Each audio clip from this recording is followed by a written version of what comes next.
좋아요와 구독하기는 사랑입니다. 안녕하세요. 반갑습니다. 부동산입니다. 2018년 8월 31일 8월의 마지막 날 그리고 금요일입니다. 자, 불타는 금요일이네요. 날씨는 살짝 이제 가을로 향해 가는 모습인 것 같습니다. 비가 엄청 오죠? 예, 중부지방 비 엄청 많이 왔다고 하는데 비 피해들 좀 있는 것 같고 뭐 공사 현장에서 사고 나는 데들도 보이는 것 같고 비가 많이 와서 집안이 약해져서 조금 문제들 생기는 곳들도 있는 것 같은데 큰 피해들 없으셨으면 좋겠습니다. 자, 오늘은 읽을 만한 뉴스가 많지 않아서 짧게 읽고요. 그다음에 별개의 주제 가지고 하나 또 좀 영상 한번 이따가 준비해 보도록 할게요. 좋아요와 구독하기는 사랑입니다. 자, 첫 번째 뉴스입니다. 국토부 규제 무풍지대 재개발 시장 손본다라는 제목의 기사입니다. 규제 무풍지대? 규제가 없다고요? 그래서 재개발 가격이 급등한다 이렇게 보나봐요. 사실은 2017년 10월 24일 날 도시정법 개정에서 재개발 사업에도 규제가 생겼죠. 파리 대책에서 재개발 조합원 입주권도 사람들이 분양권 투자하듯이 조합원 입주권 투자하는 이런 모습들이 계속 보이니까 규제하겠다 그래서 추가된 부분이 하나 있습니다. 그게 이제 조합원지 변경 금지 규정이 추가가 됐고요. 그래서 관리처분 계획 인가가 떨어지고 난 이후에는 조합원 지위를 양수하더라도 조합원이 될 수 없게끔 하는 이제 그런 규정이 생겼거든요.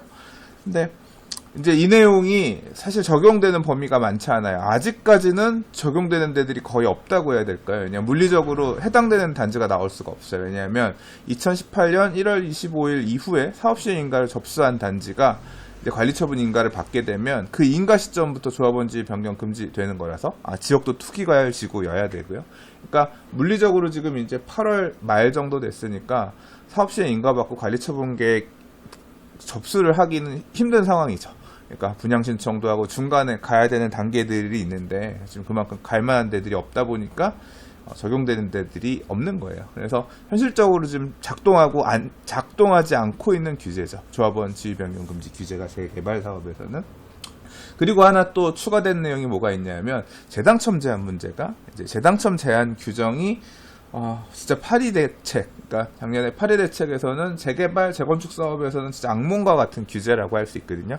이게 왜 악몽과 같냐면 너무 강력해서 그런 게 아니라, 강력하기도 한데 법을 너무 허술하게 만들었어요. 그래서 대체 알아먹을 수가 없고, 도대체 이 법을 해석해달라고 사례를 요청을 하면 그 요청한 사례에 대한 답변도 국토부에서 답변해준 내용마다 다 틀려가지고 나중에 이 법률의 해석에 대한 문제 때문에 굉장히 큰 혼선이 빚어질 거고 앞으로 법률적인 분쟁들이 엄청나게 많이 생길 상황인 거거든요. 아무튼 파리 대책에 따른 이 재개발, 재건축 관련된 규제들 중에 큰 부분이라고 할 수 있는 두 개가 이렇게 지금 작동을 하고 있는 상황인 건데요. 재개발에서 뭔가 조금 더 규제를 해야 된다. 이제 이런 부분들, 재개발 시장을 손볼 거다라는 얘기가 나왔어요. 뭐 저는 이게 꼭 재개발이어서 얘기한 건 아니었고, 그러니까 뭐 제가 부동산 TV 읽으면서도 얘기하기도 했고, 뭐 가끔 사람들 만나면서 얘기하기도 했고, 뭐 글에서도 얘기하긴 했지만, 앞으로 나올 수 있는 추가적인 규제 중에서 제가 생각하고 있는 거는 지금 정부가 추진하고 있는 방법 중에서 자꾸 전문가분들은 공급을 늘려라, 공급 확대에 대한 얘기를 하는데 저는 정부가 공급 확대에 대한 카드를 쓰기가 쉽지 않을 거라고 생각하거든요.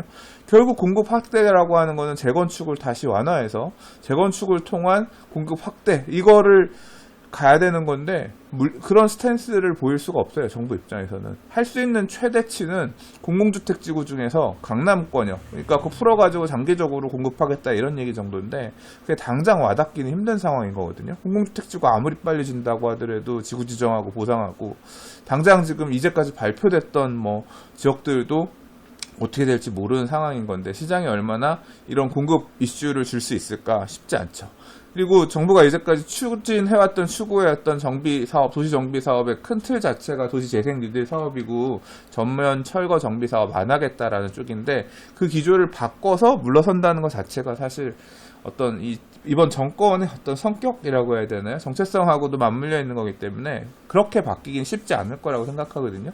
그럼 정부가 쓸 수 있는 최대의 카드는 뭐냐면 공급 측면에서 공급을 확대하겠다라는 모양새를 만드는 데는 한계가 있기 때문에 결국 쓸 수 있는 카드는 수요를 억제하는 쪽에 극단으로 갈 수밖에 없습니다. 그러니까 아무나 사지 못하게끔 그 내용을 극단으로 갈 수밖에 없어요. 그러니까 그렇게 되면 뭐냐면 자본주의, 거래, 시장주의, 자유주의가 제한되는 형태가 될 거고요. 이제 그거의 극단으로 가겠죠. 근데 그런 게 과거에 없었느냐? 있었단 말이에요. 우리나라 이미 10여 년 전에, 그러니까 2005년에 도시재정비 촉진을 위한 특별법 나오고 나서 재정비 촉진지구, 이제 뉴타운이 그 당시에 이제 법제화되면, 뉴타운은 서울시에서 이제 조례로 만들어가지고 부르던 이름이고, 이제 그거 서울시의 뉴타운을 그대로 따와가지고 이제 전국적으로 확대하면서 재정비 촉진지구라고 하는, 예, 광역 재개발을 할 수 있는, 예, 이제 이런 규정이 나왔는데, 그렇게 하게 되면 어떤 투기에 온상이 될 우려가 있으니 뭔가 규제를 해서 거래를 제한하는 이런 어떤 시장 과열을 막는 대책도 필요하다라고 해서 애초에 도입할 때부터, 도시 재정비 촉진을 위한 특별법 도입할 때부터 재정비 촉진지구로 지정이 되면 20제곱미터 이상의 토지를 거래할 경우에는 토지거래 허가를 받아서 구청의 토지거래 허가가 나와야지 거래를 할 수 있게끔 이렇게 제한을 걸어서 작동을 시켰단 말이에요.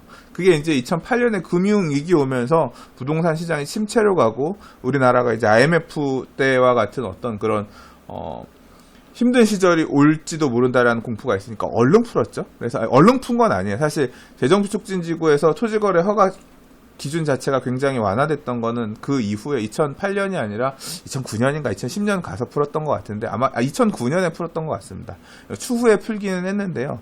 아무튼 그런 규제가 없진 않았단 말이에요. 근데 이제 재개발구역 안에서 재정비 촉진지구 안에 다시 토지거래 허가 제도를, 예, 이제 걸게끔 하는 그런 부분들. 그러니까 그렇게 되면 거래를 쉽게 못하게 되는 거예요.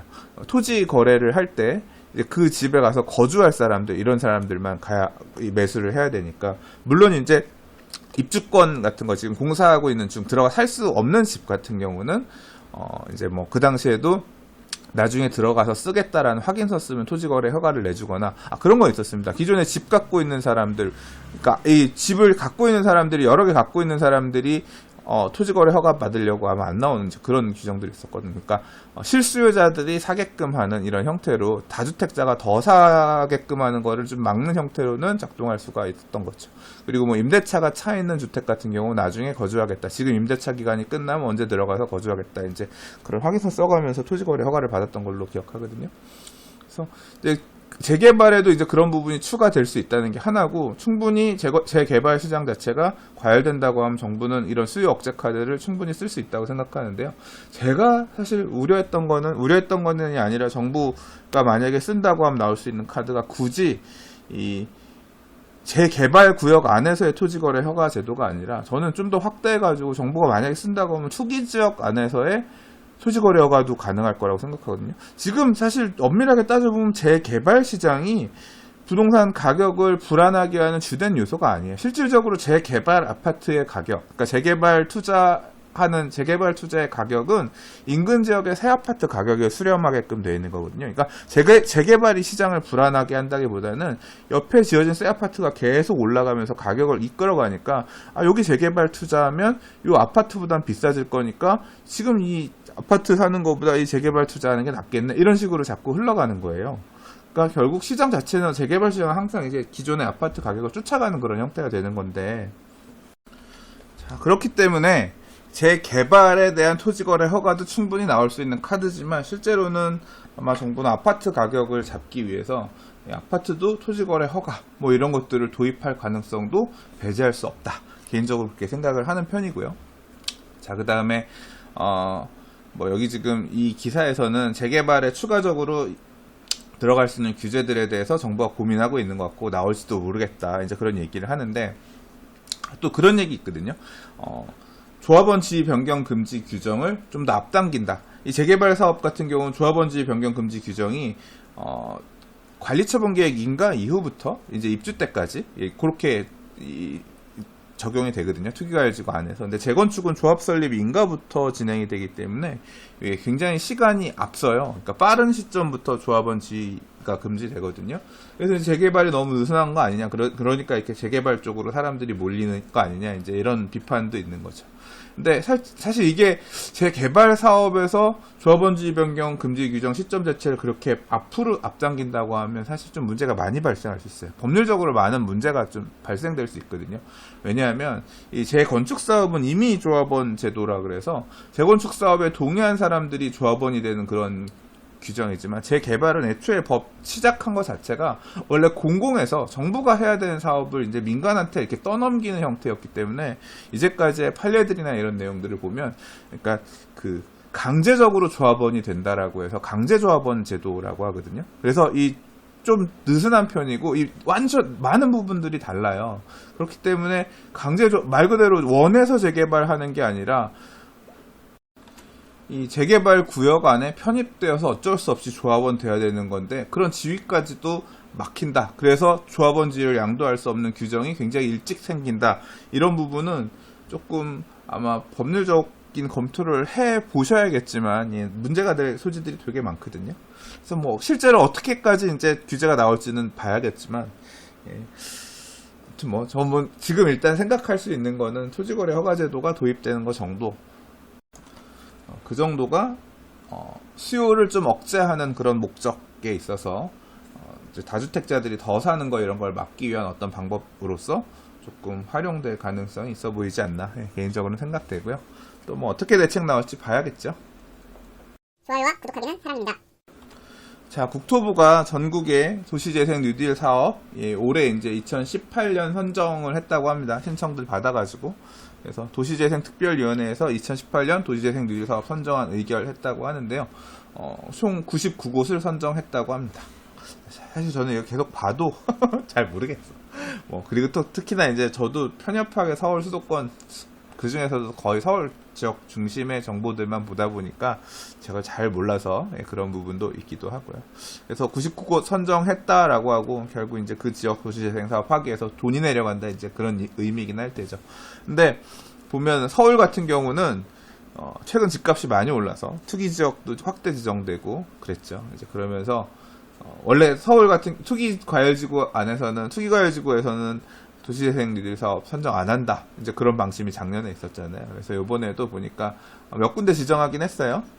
보니까 소규모 도시재생 7곳. 그러니까 아주 큰 데 아니라 일반 근린형, 주거지 지원형 사업, 우리 동네 살리기 등 이제 소규모 도시재생 사업 7곳만 지정했고 좀 큰 규모로 그러니까 좀 지역이 개선된다거나 이렇게 하면서 지역 호재로 작동하면서 가격이 오르는데 영향을 끼칠 만한 데들, 이런 데들에는 돈을 안 주기로 했나 봐요. 볼까요? 당초 서울에서는 대형 사업으로 동대문, 장안평, 차시장과 홍릉, 청량리, 제기동, 종로구 세운상가, 금천구 독산동, 우시장 등 5곳에서 신청이 들어왔는데 이제 좀 규모가 있는 장안평, 차시장 경제기반형하고 세운상가 중심지 시가지역, 그다음 독산동, 우시장 중심지 시가지역 이 세 곳을 후보지로 뽑았는데 지금 서울에서 올라온 이 세 가지의 큰 사업들은 선정되지 못했다고 합니다. 돈 안 준다는 얘기죠. 자, 뭐 정부의 이런 방침에 발맞춰서 도시재생 뉴딜 배제 서울시 부동산 시정 안정대 대형 사업 하겠다라고요. 서울시도 사실 서울도 이제 정부 돈 받아서 국토부가 이렇게 하면 돈 받아서 쫓아가야 되는 입장이잖아요. 그러니까 정부가 집값이 불안한 서울을 대규모 도시재생 뉴딜 사업지 선정에서 배제한 가운데 서울시는 부동산 가압, 자극을 원치 않는다며 정부 정책에 발맞춰 가겠다는 뜻을 밝혔다라고 합니다. 그러니까 최근에 이 모양새를 보면 용산, 여의도도 천천히 하겠다. 그리고 서울시도 도시재생, 서울형 도시재생 하는 것들 뭐 천천히 하겠다 등등 이렇게 조금 유보적인 모습으로 자꾸 이 정부의 보조에 맞춰가는 그런 모습을 보였거든요. 집값이 급등하는 부분에 대한 어떤 원망 이런 거 서울시가 이 국토부의 어떤 뜻에서 반대하는 이런 모양새가 되면 서울시 집값 급등에 어떤 주범은 아니더라도 공범처럼 몰리는 게 조금 부담스러우셔서 이런 어떤 발언들을 하시지 않나 생각은 됩니다. 자, 뭐 오늘은 재개발 관련해서 그다음 도시재생 뉴딜 사업 관련해서 좀 몇 가지 짧게 읽어봤습니다. 좋아요와 구독하기는 사랑입니다. 자, 오늘 준비한 뉴스는 여기까지입니다. 이번 주는 이 정도 얘기하고요. 좀 이따 다른 영상 하나 좀 소개해 보도록 하겠습니다. 공공주택지구 추가 지정과 관련된 얘기입니다. 자, 그럼 다음 주 그리고 다음 영상에서 뵐게요. 감사합니다. 부동산이었습니다.